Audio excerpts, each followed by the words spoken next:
ठीक है, एसएसटी पढ़ेंगे। हमारे लेशन का नाम है आवर यूनिवर्स। यूनिवर्स को हम लोग हिंदी में ब्रह्मांड बोलते हैं।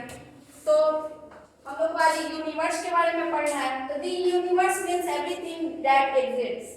हमारे चारों जितनी भी चीजें हैं वो सब मिल करके ब्रह्मांड का निर्माण करती हैं। इसमें जैसे हमारा लिविंग थिंग्स हो गया, non living planets, star, earth, galaxy and sun, ये सब मिलकर के ब्रह्मांड का निर्माण करते हैं।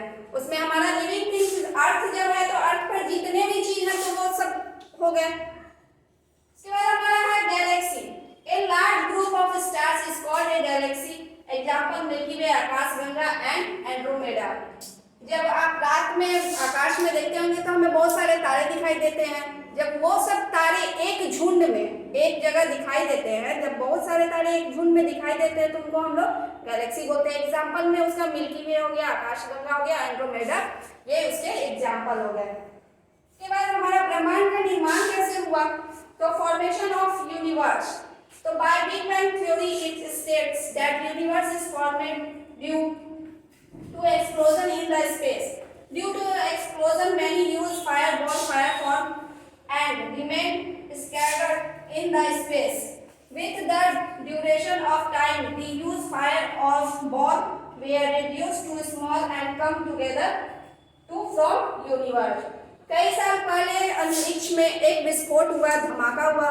उस विस्फोट से बहुत सारे आग के बड़े बड़े गोले निकले और वो आग के गोले एक विशाल जगह पर फैल गए और विशाल जगह पर फैलने के बाद उनमें धीरे धीरे छोटे छोटे पार्टिकल्स का निर्माण होने लगा। वही पार्टिकल्स अट्रैक्शन फोर्स के कारण एक दूसरे में आकर के मिल गए और वो हमारे हेवनली बॉडीज के रूप में आ गए। और साइंटिस्ट का मानना है, हमारे वैज्ञानिक का मानना है कि इस तरह से हमारे यूनिवर्स का निर्माण हुआ है, जिसको हम लोग बिग बैंग थ्योरी के नाम से भी जानते हैं। तो हमारा हेवनली बॉडीज क्या है? जैसे सन, प्लैनेट्स एंड स्टार, अंतरिक्ष में ये सब है। तो ये सब हमारे हेवनली बॉडीज हो गए। यही छोटे छोटे पार्टिकल्स उनमें होने के कारण, वो अट्रैक्शन फोर्स के कारण एक दूसरे से चिपकने लगे और हमारा हेवनली बॉडीज के रूप में वो आ गए। इसके बाद है स्टार। स्टार्स हमें कब दिखाई देते हैं? रात में दिखाई देते हैं। तो स्टार जो होता है वो एक बड़ा एक विशाल आग का गोला होता है। उसके पास अपना खुद का हीट और लाइट होता है, उष्मा और रोशनी होता है। These stars are huge balls of fire. उसको जब हम लोग रात में आकाश में देखते हैं तो तारे हमें बहुत छोटे दिखाई देते हैं, लेकिन तारे छोटे नहीं होते हैं, वो हमसे काफी दूर है, इस कारण वो हमें छोटा दिखाई देता है।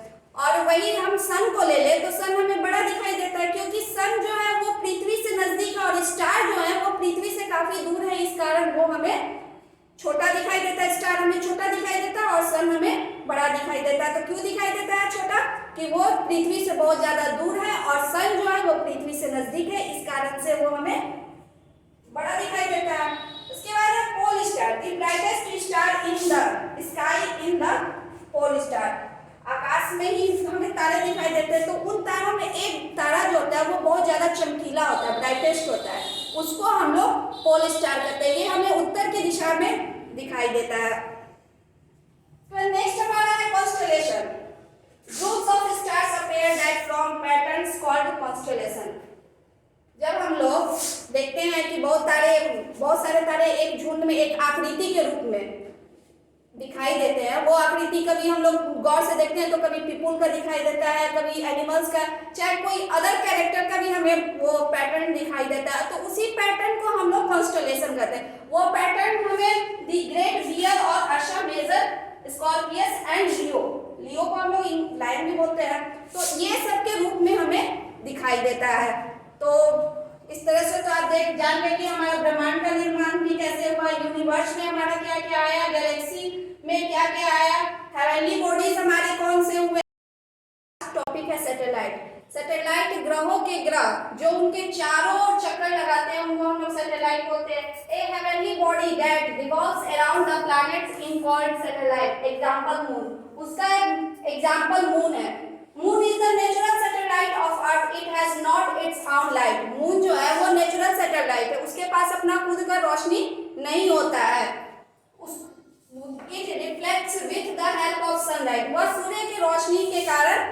द्वारा ही वो हमें क्या लाइट चमकीला दिखाई देता है रात के टाइम में।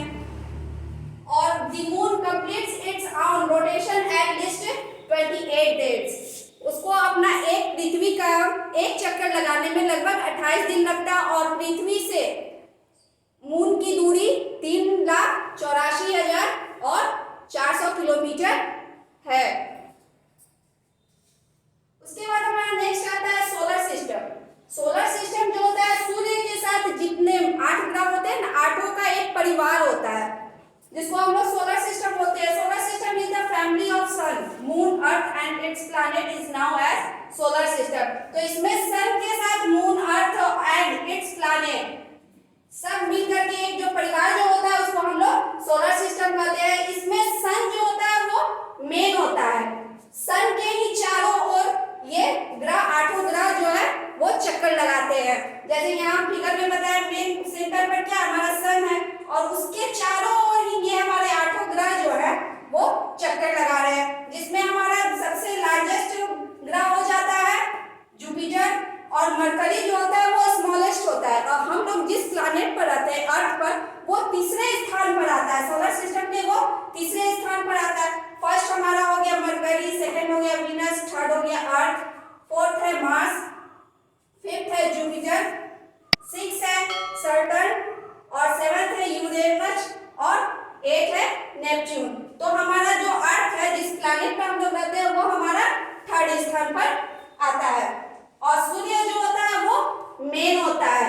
और जैसे अभी हम ये सैटेलाइट्स में हम उसका जो एग्जांपल सैटेलाइट का जो मून एग्जांपल जो बताया, नेचुरल जो सैटेलाइट हम उसको बोले, तो वो उसको हम नेचुरल सैटेलाइट क्यों बोले? क्योंकि वो प्रकृति के द्वारा बनाया हुआ है, वो मैन मेड नहीं है। और जो टाइप ये होता है सैटेलाइट जो होते हैं वो 2 तरह के होते हैं। एक नेचुरल सैटेलाइट जिसमें हमारा मून हो जाता है और एक आर्टिफिशियल सैटेलाइट होते हैं जो मनुष्य के द्वारा बनाया हुआ जाता है। और हम देखते होंगे कि चांद हमें हमेशा पूरे आकार में हमें नहीं दिखाई देता है, कभी छोटा, कभी बड़ा, कभी पूरा बड़ा दिखाई देता है। तो उसका शेप इसलिए चेंज होते रहता है क्योंकि वह उसके पास अपना खुद का लाइट नहीं होता है, वो सन की रोशनी से वो ये होता है। तो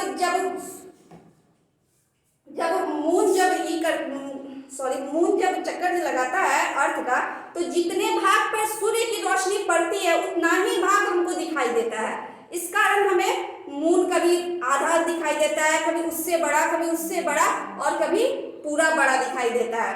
तो ये हमारा मतलब सैटेलाइट आप समझ लिए, सोलर सिस्टम देख लिए। और उसके बाद हमारा नेक्स्ट है comets. Detailed stars are called comets. Comets are lumps of ice and dust. ये जो कॉमेट्स होता है वो पूंछ वाले तारे को कहा जाता है। जो उसको मतलब पूंछ वाले तारे कहा जाता है, लेकिन वह पूंछ वाले तारे नहीं होते हैं क्योंकि उसमें आइस और डस्ट का लम्स लगा हुआ रहता है, परत बना हुआ रहता है और ये सूर्य के चारों ओर घूमता है। और सूर्य के जब ये सामने आता है, सूर्य का लाइट जब इस पर पड़ता है, तो वो जो डस्ट और जो आइस जो होता है सूर्य की रोशनी से हमें एक चमकीला उसका रिफ्लेक्स होता है, जिस कारण वो हमें पूंछ के आकार में दिखाई देता है, लेकिन उसको पूंछ नहीं होते, वो डस्ट और आइस के कारण हमें दिखाई देते हैं। उसके बाद है हमारा asteroid. Asteroids are small planetary bodies seen mostly between the orbits of Mars and Jupiter. Asteroid जो होता है वह ग्रहों के छोटे पिंड को कहा जाता है जो हमें मंगल और बृहस्पति के बीच में नजर आता है। तो इस तरह से तो हमारा यूनिवर्स चैप्टर कंप्लीट हुआ।